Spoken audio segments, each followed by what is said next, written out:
Magandang araw sa inyo mga kaibigan. Itong ating almusalita sa araw na ito, April 28, araw ng linggo. Kaya huwag makalimutan magsimba. Ang ebanghelyo natin ay John 15, 1-8. Sabi ni Jesus, He prunes every branch that does bear fruit, that it may bear even more fruit. Ang pain ng pruning is for growth, for development, for fruit. Ang gusto ng Panginoon is na lalong maging mabunga ang ating buhay. And so He will cut away mga things na hindi nakakatulong para makaka-focus.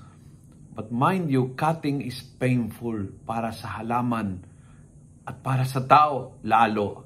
Kapag ang Panginoon ay nagtatanggal ng mga bagay na sa ating ay mahalaga, hindi ginagawa ito para parusahan tayo, hindi ginagawa ito para maging malas sa buhay natin, hindi ginagawa ito para gantihan ang ating kasalanan. No. Kung may pain na pinadala ang Panginoon sa iyo, ito ay parang lalong mamunga ka. Kasi alam niya na pain in the right person magproproduce ng tiwala, magproproduce na malalim na pananampalataya, magproproduce ng pangunawa, ng lalo para sa ibang tao na nangangailangan, nagproproduce ng kakaibang karanasan ng Diyos.